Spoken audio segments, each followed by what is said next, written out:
Tonight's show is brought to you by Ventura Training and Athletics. Restore, train, maintain. Specializing in the restoration of the muscular system to help you move and feel better. Combating TBI, PTSD, and pain through specialized strength training.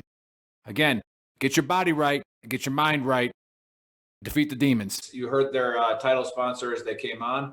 They just did a big workout, big win for them with the U.S. Open with Bryson DeChambeau. Again, some of you don't watch golf, but this guy went from a top 50 golfer to out driving everybody, simply doing muscle activation. So that's a big win for them. And again, they are here to help veterans as well. So if you got a Mac guy around you, get a hold of us, let us know where he's at, and then you're going to get taken care of. Another shout out to 10th Mountain Distillery. As you can see, I'm doing the rye tonight. So cheers with the rye whiskey. The Marine that we were going to have on today, he didn't show up, but we'll talk about that later. As far as, he was a little bit nervous to come on, and it's understandable. Don't forget go on our website, www.veterantrashtalk.com. All right, go on there, look at the sponsor page. We also have Zach Farkas with Cardinal Financial. If you have any VA loan questions, get on there and talk to him. Put in your VTT code for 10th Mountain Distillery, and they're going to hook you up. Dave's not here today. All right, so that's why the intro is taking a little bit longer. So if you give me the intro, I'm going to talk. But Dave, he's not very good with words, and this is probably why he's having his problems. Here's the problem. This is why Dave's not here. This might not be true, but there's 10% truth in it, so that's all that matters. It's September 26th. Those of you that are in the DOD or the military know that we are very close to the end of the fiscal year. Now, his recruiting company is not meeting the standard. So he tried to give some BS excuse about a wedding he had to go to. But bottom line is he's at work right now because he has about 4 days to figure out how to get people in the Army because he is failing his mission. Dave, get on it. Get on it. Yes. It's called. I think it's pronounced. I think technically it's pronounced physical year or something. I'm just saying. Yeah. It's a physical it's not. year. It's physical. It's fiscal year in Alabama. It's fiscal year in the other 49 year. states. It's with an F in the rest of the states. Damn it, buddy. Everybody knows it's fiscal year and fiscal security. Everybody knows. Yeah. We have with us today a big shout out to Suds. He's back. His PCS move to Fort Irwin is over with, so he is able to stream us live, which is awesome because there's 3 of us watching. I think we're all in the same house. That's pretty cool. We got Joe and Buddy, and then Lieutenant Colonel Rob is here, and his screen is not landscape, it's sideways, but we'll figure it out. There, right? Wait. Hey, there it is. There it is. Bang. There it is. Figured it out. Bang. Nailed it. Well, anyways, let's shoot it right over to Joe for his soapbox with his boy in the back. What's up, buddy? Oh, hey, Miles, you want to come say hi? It's my soapbox. You can come say hi. Say hi. Oh, now they're saying you have to come say hi. Oh, shoot. See, they get. What's up, Miles? I heard you stopped playing football, started playing Fortnite. We're disconnected. We're disconnected. You disconnected us. You have to get up. What a mess. The show is going off the rails at this point. It is. We're good. We're keeping it on the tracks. We're kind of. Miles disconnected my mic, but we're okay. Are we good? We're good. Get your shit together. You're wearing your Marry My Aunt Alabama shirt, so let's go. Yeah, we're all right. He dove onto my lap to say hello. Come around the other side for the love of God. The wires are. Yeah, I didn't really write down the soapbox. Yeah, little man's right here. Say what's up. Hi. What's up, dude? But yeah, that's about as much as you're gonna get out of a kid nowadays. Anyhow, after that, my soapbox really it really isn't. I stopped writing them down. There's no point. There's so much material to be used about what you see every day and what you do every day. I got a good friend, a very close friend, someone I would consider a younger brother from a second deployment. And it made me think about the issues that arise when a young soldier gets home. And I think every one of us on our first deployment, if you guys can remember, there's a lot of deployment on this board in front of me. But Buddy had a great deployment, but that wasn't his first one. But if you can remember, I think every last one of us heard something along the effect of, "Don't come back any different." Anybody get that? Just come back the same. No, my family's not from Michigan. They're smart. I mean, I got don't come back. Did you? Yeah, got a couple of those. Hope you don't come back next time. You're worth a lot of money dead. But my whole point is, Nick said it a long time ago on Facebook. I people are like, which one of the 19 million posts are you talking about this month? Because Nick always has something to say. But he said something one day, and I remember it. Said, "My death emotions died in the desert a long time ago." So if you know that your loved one, you know that it's your husband or your brother or your relative, he's in combat, save that shit when he comes home about, "Oh, I was just expecting the same guy that left. Where is he at?" Don't tell him that. That shit is so defeating. Give him a 6-month grace period to be phased back into your world, because your world is a different planet from the world he was just in. That's not PTSD. That's humanity. Let him know, like, hey man, you're not crazy. You just had to be a certain way to come back. And that's how. I mean, me and Nick on our first deployment, I mean, we pretty much knew we're not changing anything over here. There's not a thing that we're doing that's going to be implemented and different when we leave. Our mission is don't go home in a box to your mom. That was it.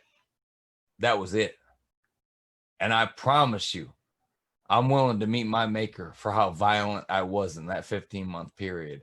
But I tell you what, I wasn't going to be a soft person and count on humanity, because they wanted to kill our Western civilization before that was even said and done.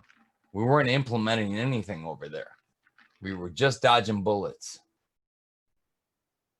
And I never played God with anybody that didn't play it with me. So when you come home from that first deployment and people are telling you, yeah, you're different. Yes, you're different. Make peace with the fact that you're different. Be proud of the fact that you're different. You're one of the 1%. But if you're one of those family members that he's one of those guys and is like, "Oh man, he's different because he went over there," you're fucking right, he's different. You're fucking right, he's different. He had to sit there on a 2-way rifle range when the chips were down and it was his life or theirs. Don't understand that, then don't judge it. Let those guys have their 6-month grace period when they come home. Sprinkle them into civilian life. Don't just push it on them and expect to get that same guy, because that guy would have died overseas.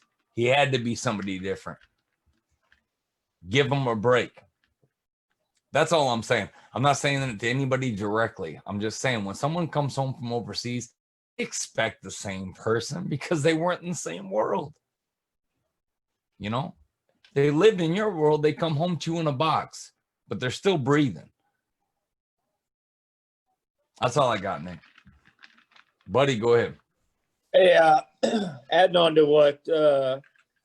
what Joe just said, I think it's insane that people like us go to combat, we come back, and we allow people that have never been to combat to tell us what right looks like. Fucking right, buddy. You know, what do you know about anything? You know, I think it's insane that we allow people to dictate us and tell us that we have PTSD or we're different in a bad way or any of the other like things that they say. Like I've had people say, "Oh, you're a combat vet. You know, is there anything you need different? Like, do you need, do you need us to like leave you alone? Do you need us to like give you a place? Like, no. I need you to understand." In that moment, you want to say, "Yes, I need you to leave me alone," because you just proved to me that you've alienated me in your mind. Yeah. In your mind, I'm a crazy veteran. So get the fuck away from me. And that's the way you feel, right? Yeah. Well, to me, the thing that has changed about most of us when we go to combat, we come back. It's like before you go to combat, you've got this glorious, almost patience for bullshit. Like you'll let somebody sit there and talk this like yap in your fucking ear, and you're like, okay, whatever. And then you go there, and you know, the more you go there, the more you realize, first of all, my time on this planet is finite. I can either sit here and waste my time listening to your bullshit, or I can just tell you exactly what I feel, how I feel, and then if you don't like it, fine, I'll keep it moving. If you do agree, fine, I'll keep it moving. But I'm not gonna sit here and blow smoke up your ass because I don't have fucking time. And as far as like being, before you go, you're super non-confrontational, and then you go and you realize that confrontation is not always a bad thing, and you learn that at some points you have to confront people and say, hey, you're fucked up, like you're doing something wrong, because if you don't and you just let it slide, then that guy's falling asleep on security, that guy's doing something he's not supposed to be doing, and somebody pays a high price for it. So like, I don't know. I feel like the allowing other people that don't understand to tell us what we should be like when we come back, that we should be the same, that we should be this, we should be that. Like nobody in this country has ever gone through the amount of wartime experiences that this group of people have gone through. So tell me again how you became the expert on what I should be doing when you've never been there. That's like me walking into a doctor's office and telling them exactly how they should be, treating patients. I don't know the system. I don't know why they're doing what they're doing.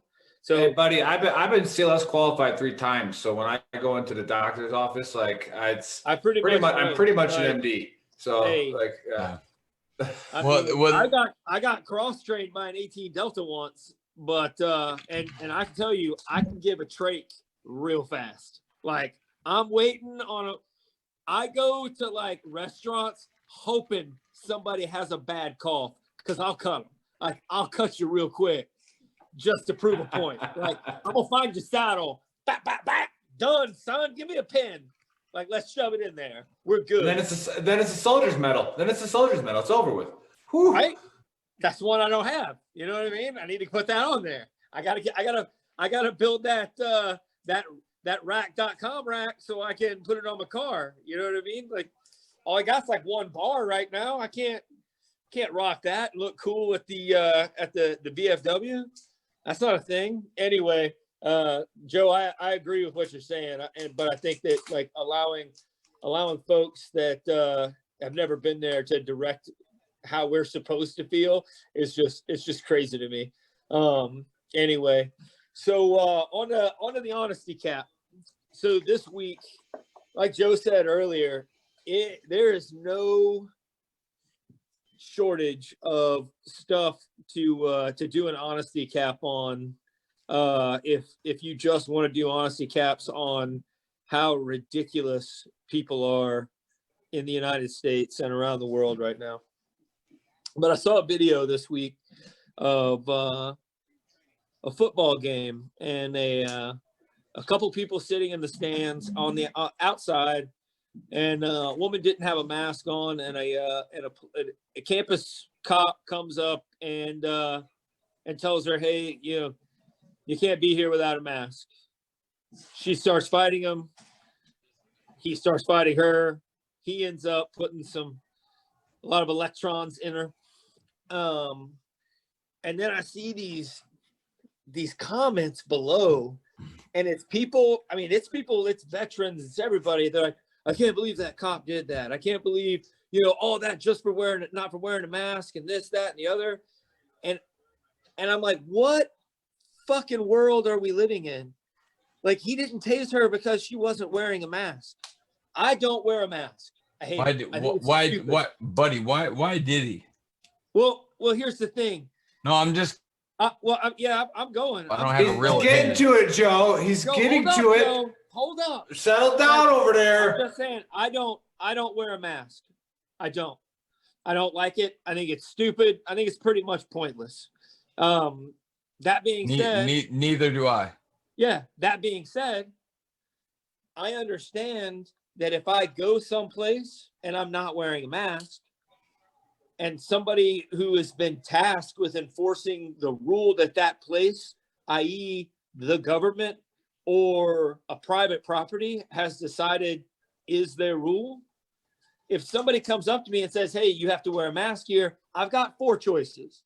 Choice number 1, I say, "Okay," I go put on a mask, and then I come back and sit down and enjoy whatever it is. But I have the choice to decide whether it's important enough for me to stay there, because I can go to choice number 2, which is to leave, go someplace else that doesn't make me wear a mask. I have choice number 3, which is to get super argumentative with a police officer or the manager of whatever business that is on their private property, and I'm going to lose anyway, and a cop is going to have to come, and they're going to have to, like, take me away or detain me, or I'm going to have to fight a police officer. But the reason that dude tased her had nothing to do with the mask. It had to do with the fact that she thinks that she's entitled to do what she wants no matter what. Do you really think that cop wanted to walk all the way up there to talk to her? There's a pretty good chance that somebody else there complained about the fact she wasn't wearing a mask and went and told him. At that point, he's a cop doing his job. He has to go say, "Hey, you got to put a mask on." And if you force his hand by saying, "I'm not putting on a mask," then he's going to be like, "Okay, well, you have to leave." And then if you say, "Well, I'm not fucking leaving," well, he's going to be like, "Okay, well, then I have to make you leave." And then we're going to go, like, I'm going to physically move you. And if you want to continue to fight, then I'm going to put some electricity to you. And I'm going to make you do what I've told you to do, because that's my job. But everybody's target, like, you talk about this cop, they're like, "Oh, this fat rent-a-cop." First of all, let's put our honesty caps on real hard. We're in a veteran community. We talk about deployments. We deploy for at most 15 months at a time. These fucking dudes deploy every single day for 20 or 30 years. Amen. Like, every day they're strapping it on, going out and doing right now what is combat. And you're going to talk about how this guy he's a school officer. Like, he's in the twilight of his career. Like, everybody's not a 28-year-old stud out here, like, on a TV show. At some point, they're the 35 or they're the 35-year, like, I've been in law enforcement long enough. I'm getting to retire. I'm going to go work with some kids because I need some positivity in my life too. Like, all right, yeah, you're not in the best of shape. We're going to, like, you're injured. We're going to have you go work with some kids because that's, considered light work for them. But then they're talking about, well, why did he have to do that? Why did he have to do this? Why did he have to tase her? He had to tase her because she decided she wanted to fight him. She made those choices. She's an idiot. The 4th decision that you could make is, if you don't like wearing a mask, the mask we all complied.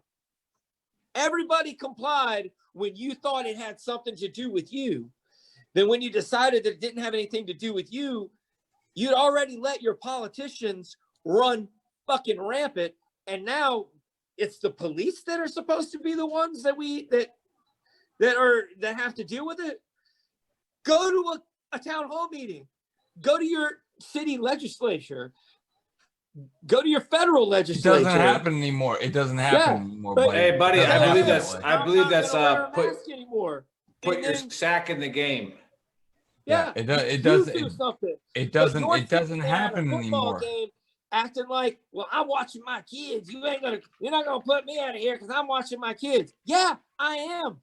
I'm gonna electrocute you until you decide that I'm gonna win. Then I'm gonna put you in handcuffs. What could have been me just walking you out of the gate, now we're going down and you're gonna get booked in. You're an idiot. Buddy, we live in a world where people IQs under the 3-digit mark are okay with getting listen, are okay We just live to in a get it on world- camera and villainize the police. Well, And well, I, we you know, live and in I a- don't care. I've stayed silent long enough. I got so many fucking cops in my family Yeah, that deploy every day to the city of Detroit. yeah. You know, and that's where I came from. There's at least, there's several of them. You know, I got a cousin who was shot more times than I was. But listen, I'm so fucking sick of villainizing the police, doing the absolute best that they can. And if you antagonize them, you're gonna catch somebody on a day where follow protocol. And Well, we don't seem to They're gonna realize. follow protocol and dehumanize like you already have and fuck you up. And that's it. Keep on challenging them and say, okay, I'm going to spit in your face. I'm going to challenge you. I'm going to do this. I'm going to do that. And I'm going to get everything I can to poke and prod you to put your hands on me. And then when you put your hands on me, I'm going to pretend that I was a damsel in distress just standing here. Fuck that shit. Done with it. Fuck them all. I am for the police. Point blank, period, end of story. Joe, Mike Preston, I love you. there's That's my another cousin. thing that we haven't even discussed yet. There are two people in that situation, two groups. There's the person that's interacting with the police, and then there's the police. There's only one person, there's only one group of people that can de-escalate that situation. Like the cops aren't allowed to walk away. You're the only one that can shut your fucking mouth, put your hands up, lay down. Thank you. Put your hands up, lay down, and like allow them to do their job. They can't leave. They have to be there. Like they have to do something or they will lose their job. But now, if they do something, there's a pretty good chance they're going to lose their job. Exactly. But then we sit there on Facebook, not ever having put any skin in the game, and we're gonna quarterback them. I've seen veterans do it. Sarge, do you really think that if you had a body cam on your entire deployment, that civilians on Facebook wouldn't have lost their absolute mind? Sure. When you walked into a house and But buddy, if I had like they're talking about on my chest, I went into a house once in Aqaba, or not Aqaba, Adwar. I went into a house once in Adwar at 3:00 in the morning, complete black and green, straight up camo, and was just standing above a family to wake them up to tell them that they were getting pucked for the day because we were going to use their house as an SKT location. You think some people aren't going to lose their mind because they don't understand what's going on? Well, like, that's the truth. Nick, did we not do that in Bacuba? Did we not kick 250 doors a day? They take the biggest house on the block and say, you guys have to leave. We won't touch anything, but we're sleeping here. Right. We did that. So that's exactly what we do. And again, people who don't understand what the word police means is that they're enforcing policy. Like Buddy said, that it's not the police. He can't go away. He is there because somebody called him or he saw something that was against the policy of your elected official. The policy that we allowed people to make and or we told them we wanted them to make. And now when somebody is enforcing the rule that we wanted them to make, They're bad. I want Yeah, We- they're bad we- guys. look, Oh, they I- must be I- racist. wanna hear on what other Colonel people, Rob not has. on me. I want to hear Like, what that's Colonel. different. I'm different. Yeah. Hey, so here we Colonel go. Rob's Hey, sitting so there watching. I want to see what yeah, he has hold on, to hold say. on, Joe. Hold on, Joe. So that's awesome. So that's going to lead into my Book of Earl pretty well, but we're not going there yet. On the show today he was our alternate plan. So we had the pace plan set up. Primary didn't work. Alternate came in hot as hell, so we're good. So Lieutenant Colonel Rob is here. He runs his own podcast. I'll let him explain that. And he also works for a company, Joe, mute your mic when you're drinking your little daiquiri or whatever you have there. So it's okay. I mean, hey, show us what you're drinking. Is it a foo-foo drink? What's in there? Show us what you're drinking. 10th Mountain. No. Nice. Yeah, okay. Is it? All right. You sure it's not like some kind of rum daiquiri? I heard you like that. But it's okay. That you heard wrong. Yeah. Hey, so Colonel Rob, welcome to the show. He's been on here before with the Mad Colonel Minute. However, we're going to give him more than a minute today. He's going to talk about what he's doing and how he's helping out the force and how he's helping out warfighters get better. So, Colonel Rob, welcome to the show. Hey, what's up, guys? So, for those of you that don't know, clearly by the visual, I'm retired. I've got a little bit of scruff going, but I actually retired on the best day for a paratrooper, which was February the 29th, Leap Day. So it's kind of cool. That was my last day of active military service. Immediately following my retirement, I jumped into a company. It's called the Emerging Technology Institute here in Red Springs, North Carolina. It's about 30 minutes outside the back gate of Fort Bragg.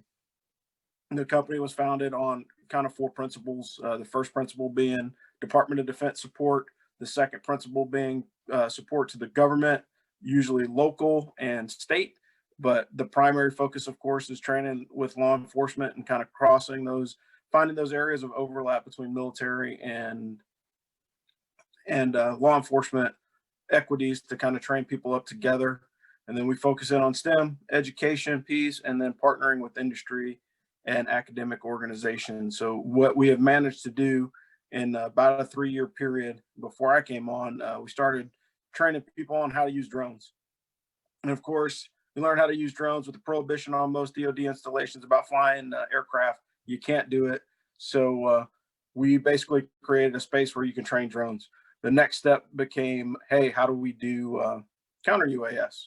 So we started countering those systems and bringing in all the different contractors and different variations of counter UAS systems that are out there. And then we started to push into electronic warfare and cyber applications as well. But the true heart of the company is how much they actually care for soldiers. So our boss, James, is loosely associated with the military, but everybody in the company is a disabled veteran or retiree. So we're kind of focusing in on that aspect of it and just building it up. In the past 3 months, we've done a lot of training. If you've heard of Citadel Defense at all, those guys are building a pretty significant counter UAS box with artificial intelligence in it. And so we've been using that to train some of the soldiers around Fort Bragg. And there's a whole bunch of other systems that I won't get into right now because there's so many of them. The other thing that I did start my side hustle was create a podcast. It's called Philosophy from the Frontline. Nick has been on it. And basically what I have done is I'm trying to find resources of all different types of folks that have transitioned from the military to provide those insights for people as they're getting close to or have transitioned out to help them find a job, write a stronger resume, or just network. You know, networking is so important to everything that we do. And that's how I'm here tonight is, being part of you guys' network as, you can consider me the Fort Bragg South extension, if you like, of the Veterans Trash Talk. But to pile on to what both Joe and Buddy said, I spent a week this week training with some cops. I don't have any bullet holes in me. So clearly, if you understand the law and you're not breaking it, a white police officer is not going to walk up and just shoot you in the face if you're a black person in America. I think we are in challenging times because people carry the Library of Congress in their pocket and they don't use it for research at all. I actually had a conversation with a gentleman that truly believes a lot of the rhetoric that's coming out on the television, and it's remarkable the amount of naive things that people think because they just don't know. And so in part of the discussion that we were having, I looked at him in the face and I said, what's the most dangerous thing you've ever done? And after sitting there for about 30 seconds, he couldn't tell me. I said, so how can you judge a police officer who gets up, puts his boots on every day and serves high risk warrants or goes into high crime areas or deals with, not the best people every day? And I think we can all admit and be honest with ourselves that everybody loves a redemption arc. So anybody that kind of starts in a certain place and changes to make things better for themselves, I think we can support that. But too many of these people that are involved in these officer involved incidents that we've had over the last couple months, they aren't on their redemption arc. They're clearly not good people. And the result, although it is tragic, was still tied to enforcing a law that seemed frivolous. People talk about Freddie Gray. Well, Freddie Gray got killed by the cops and he got choked. Okay, number one, I can choke you and not kill you. Anybody that's done jits knows that I can throw a hand in a collar, change the barometric pressure from the blood going to your brain, and you're going to go out. It doesn't require anything other than a skilled or trained person to do so. Everybody Usually if you're cutting both carotids, it takes about 15 seconds. I mean, that depends on how much fentanyl you have in your system, though. Okay, buddy, easy. The colonel's trying to prove a point here. No, You cut him off, Joe. I apologize. I apologize. He was talking about something that was very near and dear to my heart, which is jujitsu. So yeah, I apologize. Yeah, the only thing near and dear to your heart in jujitsu is me separating your shoulder when you're being a little bitch. But that's okay. We'll get over that. Go ahead. Sorry, Colonel. Hey, Colonel Rob. We hit the ground. My shoulder came out, and I said, "It's out," and they stopped. Who won? Was it? Well, Nick won, but Walter was healthy, and we got back in the open weight. Who was the open weight battalion champ? Thank you very much. I'll take it, even though you won't give it to me. But I did win the open weight tournament. Anyways, Colonel Rob, I apologize for interrupting you. It's all respect, brother. Go ahead. Yeah, but I think a lot of people don't realize, okay, so when you look at like Freddie Gray, why was Freddie Gray being prosecuted by a police officer? The police officer showed up because he was violating a stupid law. He was selling a loose cigarette, right? Who comes up with that? It wasn't Freddie Gray. It wasn't the police officer. It was the government. And so everybody that's constantly looking for the government to be the answers to their problems probably need to stop. Like, we all know this. When you were a team leader, what was the first thing that you were taught? Handle stuff at the lowest level possible. Because if I can take care of it before the squad leader or my platoon sergeant or first sergeant or company commander gets involved, I'm ahead of the curve. And what our country is now is a bunch of snitches. People are more concerned with, tattling to the media or tattling to whomever's going to listen and support their ideology because it makes them comfortable. I'm going to get ahead if I do this. We've forgotten what a hard day's work is. And to go back to what Joe said previously, one of the things that we do very, very poorly, both as veterans and as a community, is we truly, honor those that come back on their shield.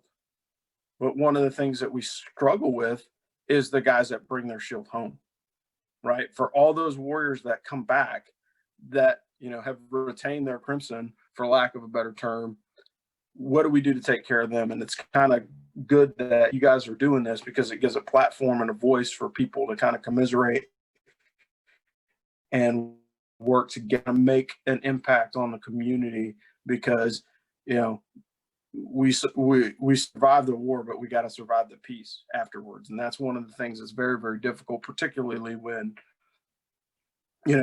you have those ridiculous questions that people are asking, like, hey, why are you different?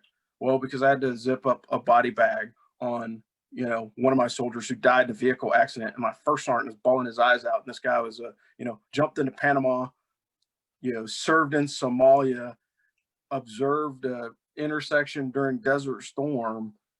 And this guy's on his fourth combat deployment and he's crying in front of me. And I got to keep this company together. these things truly happen, and the vast majority of people in our society don't understand that. You know, people hear things and they read things and they say, oh, well, I heard that X happened. Well, were you there? No.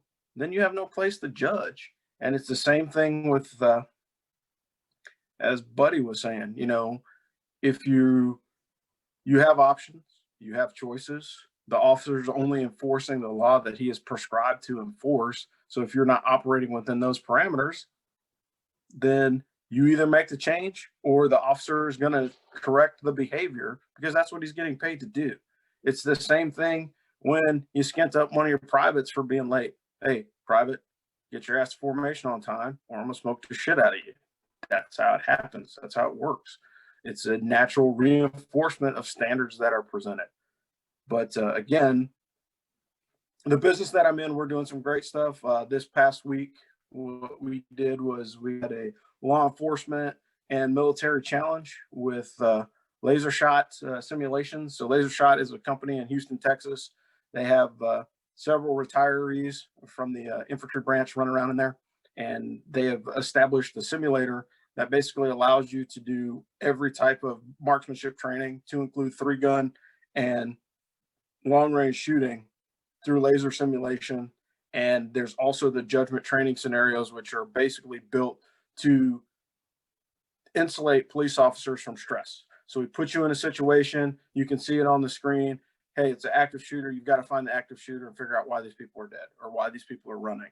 And so it gives you an opportunity to get those reps that you need prior to doing it in real life.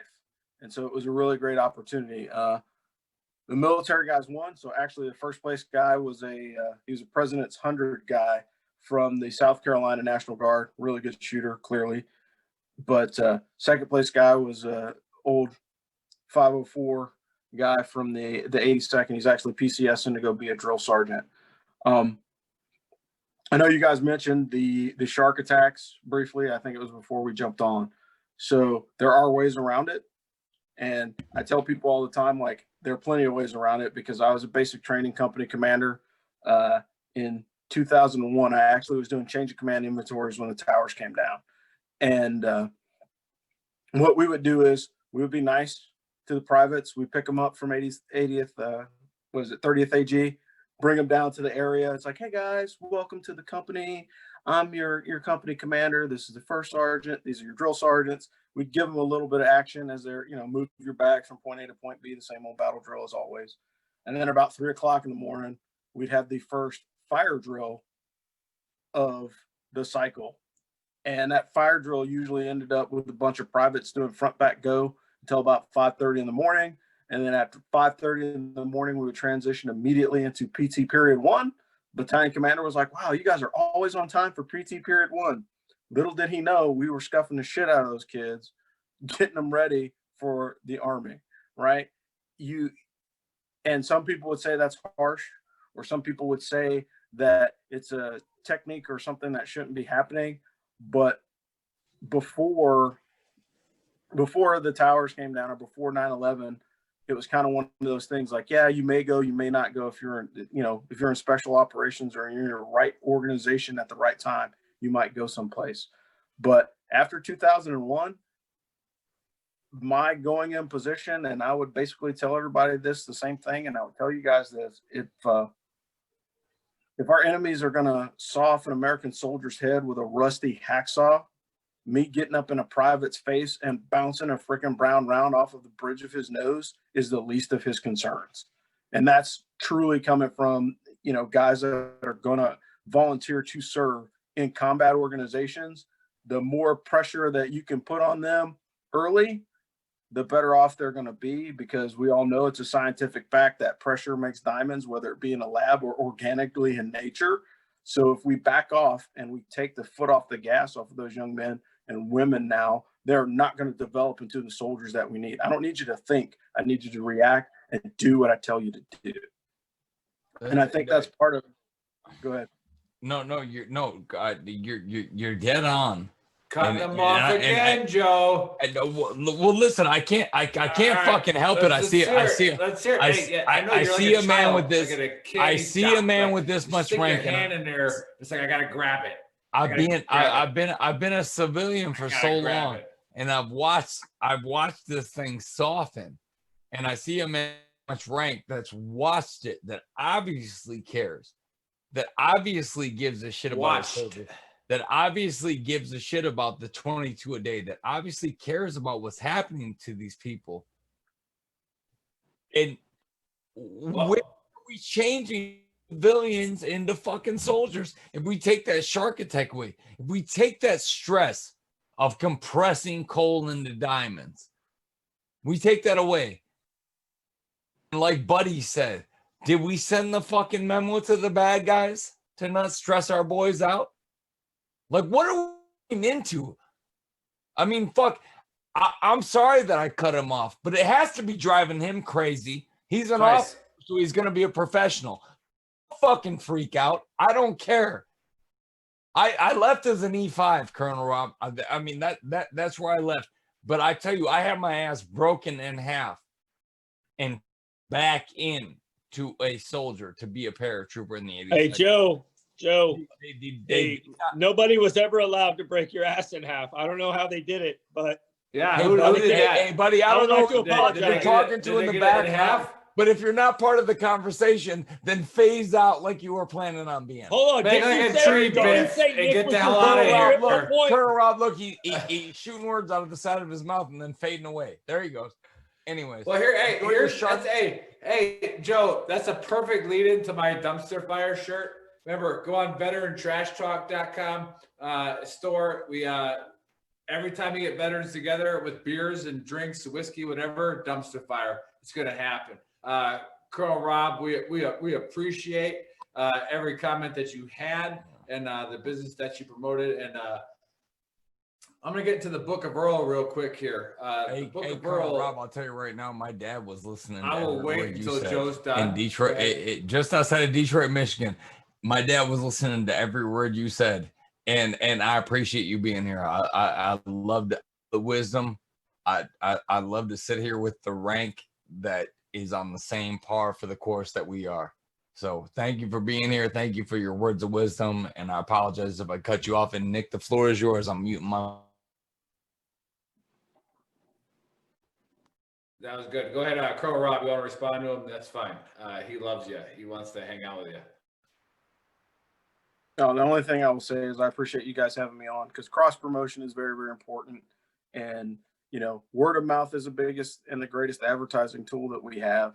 And if we can bridge the gap between our civilian counterparts and us, then the world will be a better place, because we have too many of our senior leaders in the civilian apparatus that have not served. And so everything that we were talking about, the conversations that we were having, they would just look at us like we're just savages, because they're like, oh my gosh, they're talking about killing people and yelling at stuff and breaking things. But there's a, you know, it boils down to, when there's things that have to get done, there's only a certain group of people that will actually do it. And most of us have raised our hands and volunteered. There's the occasional onesie twosies that are, you know, that stayed at home and become police officers to help everybody out and take care of them. But for the most part, you know, the truest heart that you can have is a heart for service. And many people forget that, particularly our political leadership, because they go in to serve, but they stay because they're profiting, or they're staying because they're getting something out of it. And if you're getting, your reward for what you're doing should be the satisfaction of a job well done. And if you are not receiving that from the career that you're in or profession that you're in, you probably need to take a hard look at what you're doing in it. And I'll break there. Hey, thanks, Colonel Rob. That was awesome. That fucking man, Colonel Rob. I appreciate it. Thank you. I thought you were gonna mute your mic, Joe. I did until he was done. Yeah, he was done, wasn't he? Until he was done. Yeah. Okay. When he was done, I can say what I want. Oh, and here comes Buddy. Here comes Buddy at the last. He didn't catch any of it. Hey, so Joe, buddy, there's a lot of comments on the YouTube channel right now about what's Joe drinking, and I asked about that earlier. So he said that he's drinking 10th Mountain Distillery. So if you're looking for a good time and a way to get with your family and talk out of your ass, drink 10th Mountain Distillery, because Joe has proven that to be absolutely perfect. And I am drinking right now. The rye is awesome. So I appreciate the comments. and that was legit. Again, the dumpster fire is what we are, you know, and my brother-in-law is a cop. My brother-in-law was in the 82nd. And I tell people that kind of goes into what Buddy was saying. We've said it before, put your sack in the game. If one of you attacks my brother-in-law, anybody, and if something, like just say drastically, something bad happens to him, all right, you're going to have a lot more to deal with. You're going to have a lot more to deal with because I'm going to put my sack in the game. Nothing bad is going to happen to him. But anyways, if it does, you go ahead and put me in jail because it's over with. It's coming in the game. I want to talk about the Marine guest we were supposed to have on. All right. He was a Silver Star recipient, absolute war fighter, and he didn't make it onto the show. And that's okay. Because what we asked of him was pretty hard. All right. We asked him to come on and tell his story. We asked him to come on and tell about his struggles and how he evolved into a CEO of a company, right? It's a small company and it's they remodel bikes and we put it on the page earlier. But again, he was so happy to see our page pop up and he contacted me and I was like, man, your story is great. Would you mind sharing it? And he said, yeah. So he didn't make it on and that's great. I not great, but it put us in a bind. But guess what? That's not the bind that's a big problem. The bind is what's inside of him, what's inside of a lot of us, what's inside of a lot of our brothers and sisters. All right, there's a demon in there. There's a demon in there that tells you that you're alone. There's a demon in there that tells you that nobody else feels the way that I feel.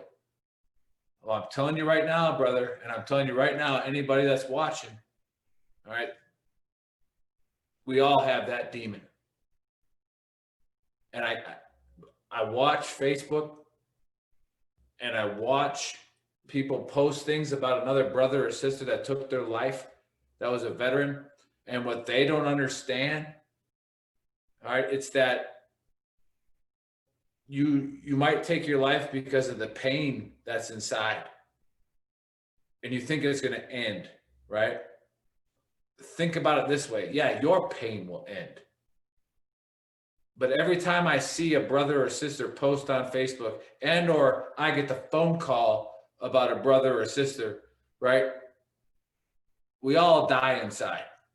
There's a little piece of us that dies inside. And I'm not going to turn it off. I'm reading enough psychology books that can be like, you know, this is why somebody shuts this emotion out, shuts that emotion out, yada, yada, yada, whatever. I'm not shutting it off, gentlemen. I'm not. I will give anybody the platform that they want. We will give anybody the platform that they want to discuss what happened. So because the Marine didn't show up, doesn't take anything away from what he did, from his life, from what his accomplishments were.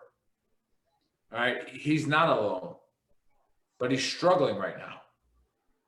And again, it's tough. It's tough to get it out there. When I was talking to him this morning, I was talking to him about how there's some fake ass veterans out there. And it bothered him. And that's what he was worried about. He was worried about, you know, people using his story, you know, for things that weren't, you know, to benefit veterans. He was worried about that. And I understand that because we've discussed this many times on the show that there's a lot of snowflakes in the veteran community. A lot of them. Not like that. We are not separate from society. We are society. Damn it. We're Americans, right? Like we are American civilians that decided to go fight wars. And we come back and some of us didn't fight wars. And guess what? There are some serious snowflakes on the other side that they'll pull the veteran card out, even though they never shot a freaking bullet, right? They had a mortar on land close to them, right? Like, oh, that's cool, right? Like, but guess what? You have the other side of it. And that's the side that are the people that can't handle the struggle anymore because they think they're alone. Well, guess what? In the definition of snowflake, they're in that one too. And it sucks to say that. I don't want to say that because you're the guys that saw all the shit. You're the guys that are alone right now. You're the girls that are alone right now that are part of MST, sexual trauma, right? Like you're on that right side where now all of a sudden you think you're alone, right? That's selfish. You're not alone. Don't have to You're be here. We are here. The whole community is here. That's why we started this page. All right. We don't care. We don't care about making fun of other bases. All right. We don't care about like what we sell shirts because damn it, we need freaking money to buy the right resources. Right. We need money to donate to Stop Soldier Suicide. Right. We need that stuff. If you drop if 100K got dropped into our lap tomorrow, it would blow their fucking minds with what we do with that money. Because I can tell you this much. I would not ever sell out. I'd be a man of my word and I'd push that money out to the people that fucking needed it. Because right now my kids eat. Right. I'm thankful. So, I'm grateful. But what Nick's saying is you know, at the moment, without money, yeah, we can be the counselors. We can tell you where to go. We can tell you what to do. We can tell you we'll always be here for you. But at the same time, if you're not going to stand up, you know, if you decided it's all over and you're not going to stand up and be man or I mean, either way, whatever you want to call it. Hey, Joe. And what yeah. So again, our company, Veteran Trash Talk, we're aligned with Stop Soldier Suicide. The reason we're aligned with Stop Soldier Suicide is because they have a very big base and they have a wellness center. People don't understand that. The wellness center, in a couple of days, we're going to have our own fundraiser through Veteran Trash Talk. That money goes solely to holistic healing for veterans, right? And that is what we're looking to do. We're looking to stop it in the 20s, the 30s, the 40s until they get to their 50s and 60s and they off themselves, because people don't realize that the majority of people that kill themselves are the Vietnam veterans, the guys that are alone, and they've been alone for a long time. Well, guess what? Again, I'm going to say it. You're not alone. So Veteran Trash Talk is for. That's what we're here for. All right. I was in bed yesterday and people were texting the website. Am I a big hero for answering it? No. But that's the duty that I took when I started the page. Somebody's going to answer it. And the beauty of our group is that we're all over the country, the world. You got people from Germany, you got people from all over the place, right? At some point in time, someone's going to be awake to answer our page. So send what you got. And like Joe just mentioned, is that we don't have the resources right now to get you the help right now. But we know the people that do, all right? So that's why we have the swag and all that stuff. So go to the website, buy all of it, and then all that money goes to the holistic healing of veterans, and it also goes for our ability to grow and we're making an army. So make the damn army. That's what we're going to do. So let me talk about next week real quick. Next week's a big week. All right, I promise you, he better show up because he had a job that none of us knew about. All right, he's the retired SEAC, which is the Senior Enlisted Advisor to the Joint Chiefs of Staff. So Sergeant Major John Wayne, which Buddy's got on his right arm there, John Wayne Troxel will be on the show next week. We're also going to bring Leah on. And for those of you who have not watched Leah's story, okay, she is actually, since that story, she has helped over 4 female MST victims. One recently, we're not going to say their names, obviously, but since then, they have reached out to her, and she thanks me, and she thanks the Veteran Trash Talk Hour. She thanks the Veteran Trash Talk Nation, and I'm like, don't thank us. You're the hero. You're the warrior. Like we're providing that platform. You're fucking right. It doesn't get a whole lot tougher than what she delivered that day. This platform is for exactly what she's doing. And so, last word to Colonel Rob. What do you got? Last words for me. Well, I'm waiting to watch Paulo Costa beat freaking Israel Adesanya's stomach in. I'm tired of seeing decisions, and he basically has taken over as George St. Pierre 2020 because he fights for points instead of fighting for finishes. Well, I guess that's the last word, and that's all we're going to do. I would love to argue that, but Colonel Rob got the last word, and we'll talk after this is out. So, Trash Talk Nation, it was great seeing you, and make sure you come back next week because we have a great guest and then a superhero coming on in Leah. So, see you guys next Saturday.